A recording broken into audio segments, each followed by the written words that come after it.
Le festival de BD d'Angoulême s'achève ce soir. Près de 200 000 lecteurs ont répondu présents pour cette 50e édition. Un succès que les organisateurs doivent en grande partie au Japon et à ses mangas. Les plus jeunes en raffolent, mais leurs parents aussi. Beaucoup les ont découverts dans les années 80, en sont devenus accros avant de transmettre aujourd'hui leur passion. Xavier Gégère, Noémie Gaubron.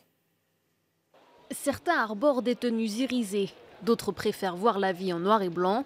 Leur point commun, ils rendent fous des millions de Français d'année en année.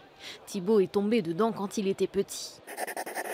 C'est mon père qui m'a fait découvrir les mangas. Avant, je ne connaissais pas du tout et il est venu à la maison avec un tome de Naruto. Et donc, c'est lui qui est intéressé par ça et ensuite qui transmet ça à ses enfants. Le manga est apparu en France dans les années 70 sur le petit écran d'abord. Aujourd'hui, il envahit les rayons des libraires. Au Festival de la BD d'Angoulême, il occupe un espace de 2500 mètres carrés. Au milieu des nouveautés, les indétrônables classiques. Damien est venu faire découvrir les Chevaliers du Zodiaque à son fils de 8 ans. Ça m'évoque toute ma jeunesse. C'est vrai que quand j'étais jeune, j'adorais tant le dessin animé que les animes. C'est assez marrant de voir ça ici. J'ai commencé par lire les BD, puis après mon papa il m'a montré les mangas. J'ai commencé à lire et ça m'a trouvé un petit peu bizarre que ça se lit à l'envers. Créés dans les années 80, aujourd'hui ces chevaliers prennent vie sous le crayon de Jérôme Alquier.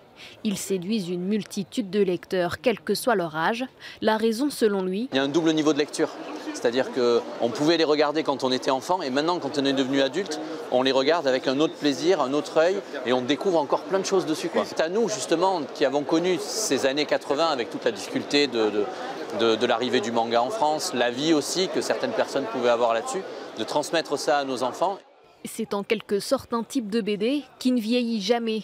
Entre découverte et nostalgie, chacun y trouve son compte. Fut un temps, les jeunes regardaient plus volontiers du côté de l'Ouest, étaient plus intéressés par la culture populaire américaine. Ce qu'on observe très clairement, c'est qu'il y a une forte domination de la culture populaire extrême orientale et qui se ressent aussi sur les habitudes de consommation des nouvelles générations. La France reste le deuxième pays consommateur de manga derrière le Japon.